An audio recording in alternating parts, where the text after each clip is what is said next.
ನೋಡಿ, ಕಾಂಗ್ರೆಸ್ ಅವರು ಯಾವಾಗ್ಲೂ ಅಧಿಕಾರಕ್ಕೆ ಬಂದಿದ ತಕ್ಷಣನೇ 3 ವರ್ಷ ಆಗಿದೆ, ಎಲೆಕ್ಷನ್ ಅನ್ನು ಮಾಡೋದ್ರಲ್ಲಿ ಸಂಪೂರ್ಣವಾಗಿ ವಿಫಲರಾಗಿದ್ದಾರೆ. ಒಂದಲ್ಲ ಒಂದು ಕಾರಣ ಕೊಟ್ಕೊಂಡು ಮೊದಲು ಒಂದ್ಸಲಿ ಮಾಡಿದ್ರು, ರಿಸರ್ವೇಶನ್ ಮಾಡಿದ್ರು, ಡಿಲಿಮಿಟೇಷನ್ ಮಾಡಿದ್ರು, ತಿರ್ಗಾ ಹೊಸ ಕಾರ್ಪೊರೇಷನ್, ಹೊಸ ಕಾನೂನು, ಹೊಸ ಡಿಲಿಮಿಟೇಷನ್, ಹೊಸ ರಿಸರ್ವೇಶನ್ ಎಲ್ಲ ಆಗಿದೆ.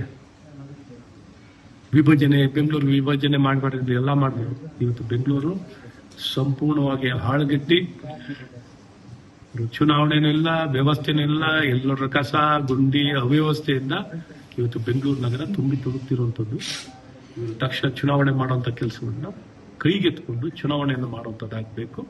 ಮತ್ತು ವಿಳಂಬ ಆಗುವಂಥದ್ದು, ಈಗ ಏನೋ ಒಂದಿಷ್ಟು ಕಾರಣ ಕೊಟ್ಟಿದ್ದಾರೆ, ಬೇರೆ ಟೈಮ್ನಲ್ಲಿ ಯಾಕೆ ಮಾಡಿರ್ಲಿಲ್ಲ? ಇವತ್ತೇನೋ ಕಾರಣ ಕೊಡ್ತಾ ಇದ್ದೀರಾ, ಬೇರೆ ಟೈಮ್ನಲ್ಲಿ ಯಾಕೆ ಈ ಕಾರಣವನ್ನ, ಬೇರೆ ಏನ್ ಸಮಸ್ಯೆ ಇತ್ತು? ಈ ಮುಂಚೆ 3 ವರ್ಷದ ಮುಂಚೆ ಏನ್ ಸಮಸ್ಯೆ ಇತ್ತು? ಸೊ ಈ ರೀತಿ ವಿನಾಕಾರಣ ಚುನಾವಣೆಯನ್ನ ಸ್ಥಳೀಯ ಸಂಸ್ಥೆಗಳು, ಅದು ಗ್ರಾಮ ಪಂಚಾಯತಿ ಆಗಿರಲಿ, ಜಿಲ್ಲಾ ಪಂಚಾಯತಿ ಆಗಿರಲಿ, ಪಂಚಾಯತಿ ಆಗಿರಲಿ, ನಗರಸಭೆಗಳಾಗಿರಲಿ ಮತ್ತು ಕಾರ್ಪೊರೇಷನ್ ಆಗಲಿ, ಎಲ್ಲೂ ಈ ಕಾಂಗ್ರೆಸ್ ಸರ್ಕಾರ ಬಂದಾಗಿದ್ದಲು ಚುನಾವಣೆಗಳನ್ನ ಮಾಡೋದನ್ನು ಬಿಟ್ಟು ಸಂಪೂರ್ಣವಾಗಿ ಸಂವಿಧಾನಕ್ಕೆ ಮತ್ತು ಪ್ರಜಾಪ್ರಭುತ್ವಕ್ಕೆ ವಿರುದ್ಧವಾಗಿರುವಂತಹ ಯಾವ್ದಾರ ಒಂದು ಪಕ್ಷ ಮತ್ತು ಸರ್ಕಾರ ಇದೆ, ಅದು ಕಾಂಗ್ರೆಸ್ ಸರ್ಕಾರ ಮತ್ತು ಕಾಂಗ್ರೆಸ್ ಪಕ್ಷ.